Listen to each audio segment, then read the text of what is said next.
Today, we're comparing the iPhone 15 to the Samsung Galaxy S24. I thought this would be a very good comparison because both phones are entry-level premium devices from Samsung and Apple. They also cost the same at $799. I do want to say though, if you are part of an ecosystem, go with the device that best supports it. It just plays nicer with your devices. So for example, if you have a Samsung tablet, maybe a Windows laptop, go with the Galaxy device. If you have a MacBook, an iPad, go with the iPhone. It's just going to be a nicer experience between all of your hardware. If you don't care about that kind of stuff, then this video is most likely for you. Now, design-wise, they look kind of familiar.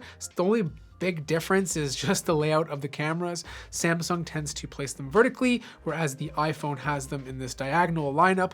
Overall, the changes this year from both companies are not that drastic, if any, a little more from Samsung, because this year they bumped up the screen size from 6.1 inches on the S23 to 6.2 inches on the S24. Personally, I like 6.2. I think that's a good size. 6.3 would actually be perfect, but you get a little bit more screen real estate for a phone that's almost the exact same size. As you can see here, they actually thinned out the bezels, and even though technically the body on the S24 is bigger, it's not bigger by much. Also, the other thing they did was on the previous version, the edges were nice and rounded, but it was polished. So a little bit more slippery, but easier to hold.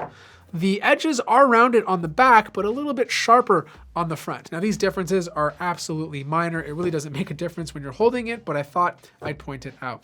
Now, compared to the iPhone, they are both IP68, but apparently you can submerge the iPhone up to 6 meters in water compared to only 1.5. Don't think it makes that much of a difference. Both of the backs of these phones are frosted. They obviously support wireless charging, but the Samsung can wire charge faster than the iPhone, so 25 watts compared to 20.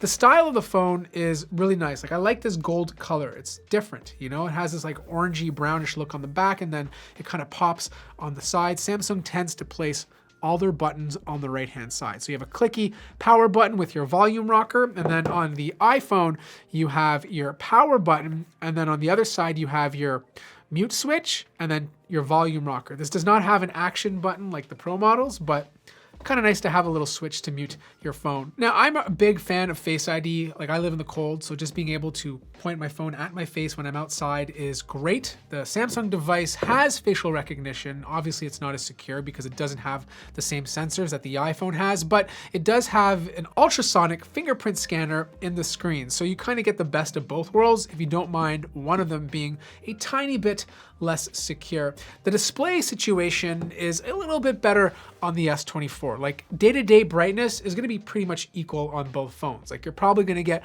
1300 to 1400 nits when, you know, you need to bump up the screen brightness. But the Galaxy S24 does have a higher peak brightness of 2600 nits compared to 2000 nits. So if you're watching like HDR content, it's gonna look a little bit better on the Galaxy S24. Now, good news for those of you out there who are complaining about the vivid profile not working on the S24 lineup at all. Samsung has just recently issued an article stating that in the next update, they're officially going to give you that slider so you can make the screen look a bit punchier. Now, quite frankly, I don't think they need to do that, because the screen is already vivid enough. Like, any more vivid than this, it's just gonna look ridiculous. Now, some of you might like that, fine, do your thing, it's totally up to you. But comparing the saturation on the S24 to the iPhone, you can tell that even in its current setting, the saturation on the Galaxy S24 is already slightly higher. Now, both phones obviously have stereo speakers, but they do sound a little bit better on the iPhone. I found that the Galaxy S24 tended to emphasize the highs, and because of that, the low end was not as deep, whereas the iPhone was a bit more balanced.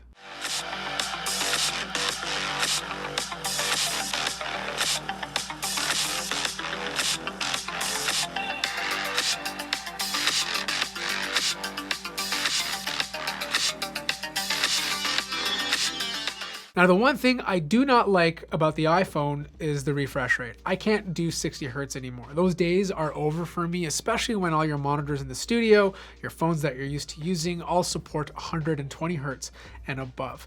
You could have a slow phone, But if you give it a high refresh rate, it's going to feel significantly faster as long as the GPU inside of it can support it. I feel like now with 60 Hertz, I can see the frames.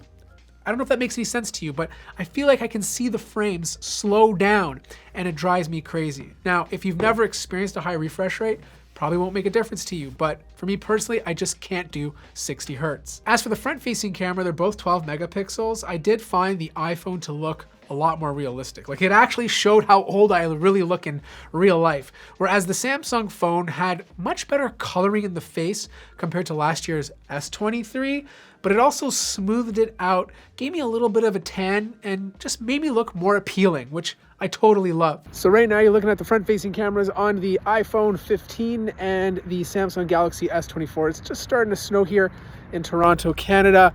You guys let me know which one looks better and which one obviously has the better microphone. But what really shocked me was the performance, because Apple tends to have older chips that beat out newer Snapdragon chips, but that's not the case this year. Like, don't get me wrong, the A16 is a very capable chip inside of it, but the Snapdragon 8 Gen 3 is not only more efficient, but performs really well. I did a wildlife extreme test on both of these phones. They both lost 10% battery life, which was equal, but the S24 was not as hot and had the higher score. So if you're someone who's buying these devices to game on, I'd personally lean towards the S24.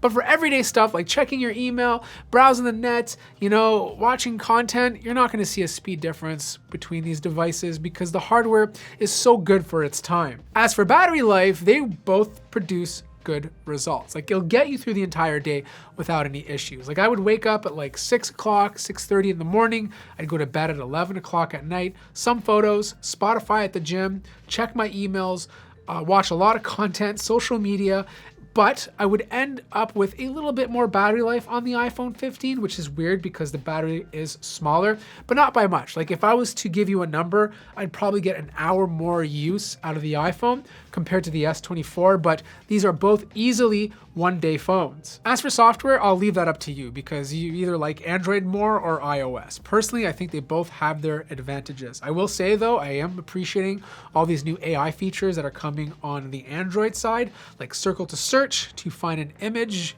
and find out more information about it. I like having the interpreter embedded into the phone because I travel a lot, and being able to translate something is really cool. And I just think it's gonna get more interesting as time goes on. Apple's AI features are very limited compared to its competition, but I think that will change probably with iOS 18.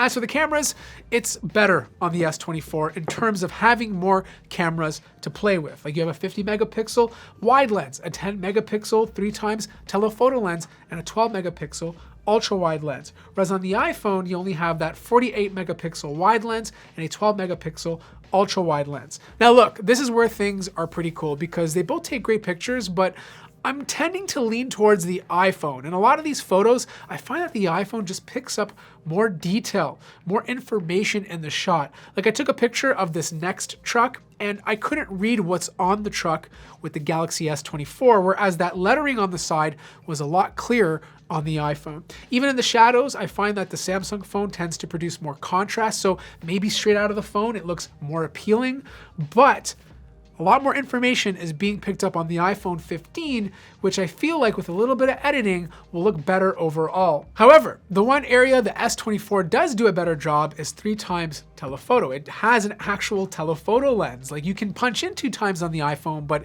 it's just cropping into the main sensor, which is not as clean and crispy as having a proper telephoto lens. Also, the advantage to the S24 is being able to zoom 30 times digitally compared to only 10 on the iPhone. And the same story kind of holds true for nighttime photography. Like, they both do a pretty good job, but I just find the consistency to be better on the iPhone. Like, I'm a lot more confident in the photo that it's going to produce compared to the S24. Like, when the Samsung phone nails it, it nails it. And sometimes the exposure is better on the S24. Actually, most of the times the exposure is better on the S24, but it's just those little details. Like there was even one shot where I got a lot of purple fringing from the S24 where I didn't get that on the iPhone. Again, like I'm nitpicking here. Like both of these cameras are great. If I just had to rely on one of them, I'd lean towards Apple. But for 4K video, 4K 30, as you see here, the iPhone looks better. It has more color. The S24 looks a bit more flat.